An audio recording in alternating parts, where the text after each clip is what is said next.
හත ශ්‍රේණිය අපේ ගණිත ගැටළු පන්තියේ අනුපාත ඒකකයේ ප්‍රශ්න වලට පිළිතුරු ලිවීම සඳහා.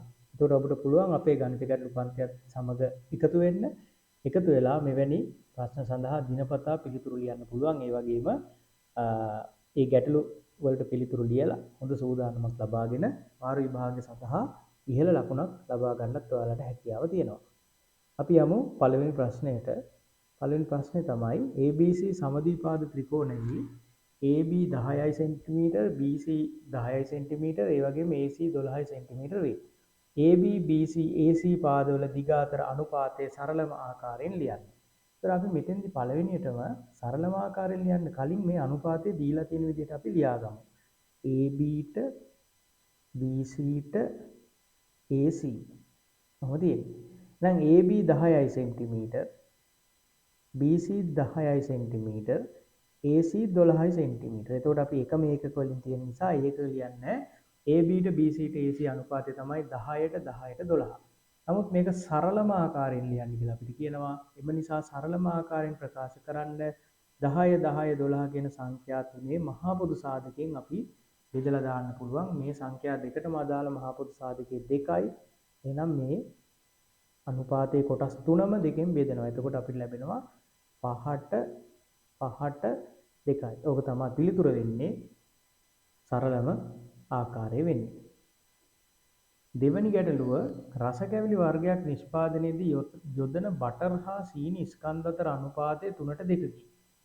යෙදූ බටර් ප්‍රමාණය ග්‍රෑම් 480ක් නම් මිශ්‍ර කරන ලද සීනි ප්‍රමාණය කොපමණද? මේ තියෙන්නේ අපි අර ඉගෙන ගත්ත අනුපාතයක එක කොටසක ප්‍රමාණය දීලා තියෙනකොට අනිත් කොටසේ අනිත් ප්‍රමාණය හොයන එක තමයි මේ කරන්නේ. එහෙනම් මෙතන අපිට කියනවා සීනි සහ බටර් අතර අනුපාතය. සීනි කොටස් 3කට බටර් කොටස් 2ක් තමයි මිශ්‍ර කරලා තියෙන්නේ. ඒතර අපිට මේ ගානේ අපිට දීලා තියෙනවා යෙදූ බටර් ප්‍රමාණය 480යි කියලා. එහෙමනම් අපිට ඔක කියන්න පුළුවන් බටර් කොටස් 2ක අඩංගු වෙන ග්‍රෑම් ප්‍රමාණය 480යි. ඒකෙන් අපිට ලබා ගන්න පුළුවන් අනුපාතයේ එක කොටසක ස්කන්ධය. හරි. එක කොටසක ස්කන්ධය අපිට ලබා ගන්න පුළුවන් බටර් කොටස් 2ක ස්කන්ධය තමයි 480ක් වෙන්නේ. එහෙමනම් එක කොටසක ස්කන්ධය බලන්න 480 බෙදන්න 2කින්. එහෙමනම් 480 2කින් බෙදුනහම එනවා 240යි ග්‍රෑම්. එහෙනම් අනුපාතයේ එක කොටසක. දැන් මෙතන බටර් කොටස් 2කට සීනි කොටස් 3ක් මිශ්‍ර කරලා තියෙන. එහෙනම් අනුපාතයේ එක කොටසක ස්කන්ධය 480 2කින් බෙදුනහම 240ක් වෙනවා. එම නිසා මට කියන්න පුළුවන් සීනි ස්කන්ධය සීනි ප්‍රමාණය හොයාගන්න පුළුවන්. සීනි කොටස් 3ක් අපිට තියෙනවා. නේ?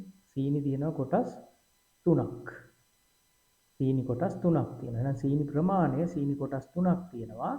අපි දැන් හොයාගත්ත එක කොටසක ස්කන්ධය 240යි කියලා. එහෙනම් සීනි ප්‍රමාණය බලන්න 240 ගුණ කරන්න ඕනේ 3. 240 3ෙන් ගුණ කරන්න 3 වරක් 0යි 3 වරක් 4 12න් 2යි එකක් ඉදිරියි 3 වරක් 2 6යි 1යි 7යි. එහෙමනම් ග්‍රෑම් 720යි. ග්‍රෑම් 720ක් සීනි මිශ්‍ර කරලා තියෙනවා. තුන්වෙනි ගැටලුව රස කැවිලි වර්ගයක් නිෂ්පාදනයේදී සීනි පිටි හා බටර් මිශ්‍ර කරනු ලබන්නේ පිළිවෙලින් 400 500 250 ලෙසය. මිශ්‍රණයේ අඩංගු සීනි පිටි බටර් අනුපාතය සොයා සරලම ආකාරයෙන් ලියන්න. දැන් එහෙනම් අපි මෙතන ගන්න ඕනේ සීනි පිටි බටර්. ඔය විදිහට තමයි තියෙන්නේ. සීනි ග්‍රෑම් 400යි. ග්‍රෑම් දාන්න ඕනේ. පිටි ග්‍රෑම් 500යි. ඒ වගේම බටර් ග්‍රෑම් 250යි. මේක තමයි මේ අනුපාතය සාමාන්‍ය විදිහට අපි ලියන විදිය. ඒත් මේක සරලම ආකාරයෙන් දක්වන්න කියලා කියනවා. අපිට පේනවා මේ තුන් දෙනාම මට 50න් බෙදන්න පුළුවන්. නේ 50න් බෙදන්න පුළුවන් මේ කොටස් තුනම. කොටස් තුනම මම 50න් බෙදනවා. 50න් බෙදුනහම 450න් බෙදුනහම 8යි 550න් බෙදුනහම 10යි 250 50න් බෙදුනහම 5යි. එහෙනම් ඔන්න අපිට ලැබෙනවා සරලම ආකාරය සීනි පිටි සහ බටර් අනුපාතය 8ට 10ට 5 විදිහට. දොඩම් සහ ජලය 1ට 6 අනුපාතයට මිශ්‍ර කර බීමක් සාදනු ලබයි. යොදාගත් දොඩම් විෂ ප්‍රමාණය මිලිලීටර් 50ක් නම් සාදාගත් මුළු බීම ප්‍රමාණය කොපමණද? මෙතනත් එහෙමයි. මේකේ අහන්නේ දැන් මේකේ තියෙනවා දැන් 1ට 6යි දොඩම් සහ ජලය. දොඩම් සහ ජලය 1ට 6යි. ඒ කියන්නේ දොඩම් කොටස් 1කට ජලය කොටස් 6ක් එකතු කරලා තියෙනවා. එහෙනම් මුළු කොටස් ගණන මුළු කොටස් ගණන කියන්නේ 1යි 6යි එකතු කරනවා මේ අනුපාතයේ තියෙන මුළු කොටස් ගණන 7යි. අනුපාතයේ තියෙන මුළු කොටස් ගණන 7යි. එහෙමනම් අපි බලන්න ඕනේ දොඩම් යොෂ ප්‍රමාණය මිලිලීටර් 50යි. එහෙමනම් දැන් මේ බලන්න දොඩම් තියෙන්නේ එක කොටසයි. දොඩම් එක කොටසයි තියෙන්නේ. ආන් ඒ එක කොටස සමානයිලු මිලිලීටර් 50කට. එහෙනම් එක කොටසක් සමානයි මිලිලීටර් 50යි. මිලිලීටර් 50යි. එහෙමනම් මුළු බීම ප්‍රමාණය කියන්නේ කොටස් 7ක් තියෙනවා. මුළු බීම ප්‍රමාණය කියන්නේ කොටස් 7ක් තියෙනවා. ඒක නම් අපි මුළු බීම ප්‍රමාණය හොයන්න මොකද්ද කරන්න ඕනේ? මුළු බීම ප්‍රමාණය හොයන්න එක කොටසකට අල්ලන ප්‍රමාණය නැත්නම් එක කොටසක පරිමාව මිලිලීටර් 50යි. ඒ වගේ කොටස් 7ක් තියෙනවා. 50 ඒවා 7ක් ඒ කියන්නේ 350යි මිලිලීටර් වෙනවා. දැන් මේ ගාන මෙහෙමත් හදන්න පුළුවන්. එක කොටසක් මිලිලීටර් 50යි නම් ජලයේ කොටස් ප්‍රමාණය හොයන්න පුළුවන් 6න් ගුණ කරලා. එතකොට එනවා 300ක් කියලා.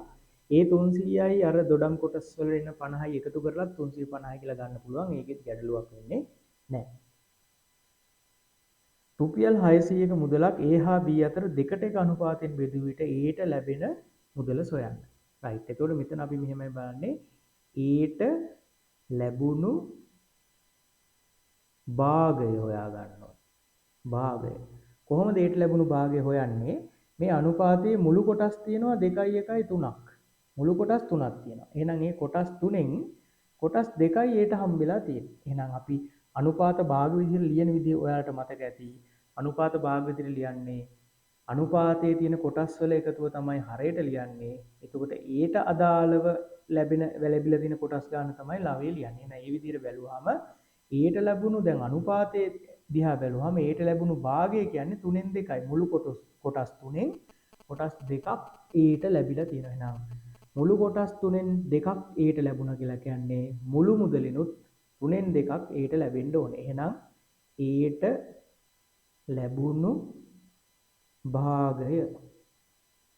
භාගය කියන්නේ 600න් 3න් 2යි. 600න් 3න් 2යි. ඒ කියන්නේ 600 3න් බෙදලා 2කින් ගුණ කරන්න කියලා කියන්නේ 600 3න් බෙදුනහම 200යි 200ව 2ක් 400යි. එහෙනම් රුපියල් 400ක් තමයි ඊට මුදල විදිහට ලැබිලා තියෙන්නේ. 7 වෙනි ගැටලුව 3-4 අනුපාතයට තුල්‍ය වූ අනුපාතයක් ලියන්න. ඉතින් ඊටාම සරල ගැටලුවක්. 3-4 අනුපාතයට තුල්‍ය වූ අනුපාතයක් ඔයාලට කැමති සංඛ්‍යාවකින් ඔය අනුපාතයේ දෙපස ගුණ කරන්න පුළුවන්. හරි. මම මේක 3ෙන් ගුණ කරන්නම්. 3ෙන් හරි 4ෙන් හරි ඕන එකකින්. හැබැයි දෙපසම එකම සංඛ්‍යාවයි. 3 වරක් 3 9යි 4 වරක් 3 12යි. ඒ වගේ කැමති ගානකින් අපිට ගුණ කරලා ගන්න පුළුවන්. මේක බෙදෙන්නේ නැති නිසා අපි බෙදන්නේ නැහැ. කාසියක ඝනකම මිලිමීටර 4ක්ද පොතක ඝනකම සෙන්ටිමීටරයක්ද වේ. මේවායේ ඝනකම් අතර අනුපාතය ලියා සරලම ආකාරයෙන් දක්වන්න. හරි. එතකොට දැන් අනුපාත ලියනකොට අපි ඉගෙන ගත්තා එක කොන්දේසියක් තමයි එකම ඒකක වලින් තියෙන්න ඕනේ. කාසිය තියෙන්නේ මිලිමීටර වලින්. ඔන්න දැන් තියෙන ගැටලුව පොත තියෙන්නේ සෙන්ටිමීටර වලින්. එතකොට මෙහෙම අපිට අනුපාත ලියන්න බෑ. ඒ නිසා මේ දෙන්නම එකම ඒකක වලින් ලියන්න ඕනේ. මම ලියනවා කාසිය මිලිමීටර 4යි. පොත මිලිමීටර කීයද? මිලිමීටර සෙන්ටිමීටර එකක් කියන්නේ 1 සෙන්ටිමීටර. ඒ කියන්නේ මිලිමීටර 10යි. දැන් ඔන්න දෙන්නම එකම ඒකක වලින් තියෙනවා කාසියයි පොතයි. ඒ නිසා මට කියන්න පුළුවන් කාසිය සහ පොත අතර අනුපාතය. කාසිය පොත. හරි. කාසිය මිලිමීටර 4යි. පොත මිලිමීටර් 10යි. 4ට 10යි මේක සරලම ආකාරයෙන් බලන්න දෙකෙන් බෙදන්න පුළුවන්. එහෙම වුණොත් 2ට 5යි. කාසිය සහ පොත අතර ඝනකම් අතර අනුපාතය 2ට 5යි. ඉතින් මෙතන ඔයාලට පැහැදිලි ඇති. මෙතන ඔයාලට තහවුරු කරගන්න ඕනේ දේ තමයි වෙන දෙයක් නෙමෙයි. අපි අනුපාත ලියනකොට එකම ඒකක වලින් තියෙන්න ඕනේ. ඒ කියන්නේ කාසිය මිලිමීටර වලින් නම් තියෙන්නේ. එහෙනම් පොතක් තියෙන්න ඕනේ මිලිමීටර වලින්. ඇපල් ගෙඩි 5ක මිල රුපියල් 625ක් නම් ඇපල් ගෙඩි 3ක මිල කීයද? 5ක් එක 625යි නම් 3ක මිල කීයද කියලා අහනවා. මේකත් අනුපාත වලින් ගන්න පුළුවන්. එතකොට ඒ වගේම ඒකක ක්‍රමයෙන් හදන්නත් පුළුවන්. ඇපල් ගෙඩි 5ක් 625 නම් එකක් කීයද කියලා අපි බලමු. එකක් බලන්න 625 බෙදනවා 5යි. 5 වරක් 1යි 5යි 12යි 5 වරක් 2 10යි දෙකක් ඉදිරි 25ට 5 වරක් 5යි. එහෙනම් ඇපල් ගෙඩි එකක් 125යි. එකක් 125යි නම් ඇපල් ගෙඩි 5ක්. ඇපල් ගෙඩි 5ක් 125ක් නෙවෙයි. ඇපල් ගෙඩි 3ක්. ඇපල් ගෙඩි 3ක් 125 ඒවා 3යි. 3 වරක් 5 15න් 5යි එකක් ඉදිරියි. 3 වරක් 2 6යි 1යි 7යි. 3 වරක් 1 3යි. රුපියල් 375යි. රුපියල් 375යි. එක්තරා පන්තියක ගැහැණු ළමයි 14ක්ද පිරිමි ළමුන් 35ක්ද ඇත. ගැහැණු ළමයි හා පිරිමි ළමයි අතර අනුපාතයේ සරලම ආකාරයෙන් ලියා දක්වන්න. ගැහැණු පිරිමි 14ට 35යි. එතකොට මෙතන අපි දන්නවා 7 ගුණාකාර දෙන්නම 14යි 35යි. ඒ නිසා 7ෙන් බෙදන්න. 7ෙන් බෙදුනහම 7 වරක් 2යි 7 වරක් 5යි. ඔය පන්තියේ ගැහැණු සහ පිරිමි අතර අනුපාතය 2ට 5ක් වෙනවා. පළවෙනි කොටසට අදාළ සියලුම තව එක ප්‍රශ්නයක් නෑ. පළවෙනි කොටසට අදාළ සියලු ප්‍රශ්න වලට පිළිතුරු අපි සාකච්ඡා කළ අවසන්. දෙවෙනි කොටසේ පිළිතුරු සාකච්ඡාවත් සමග අපි හමු වෙමු.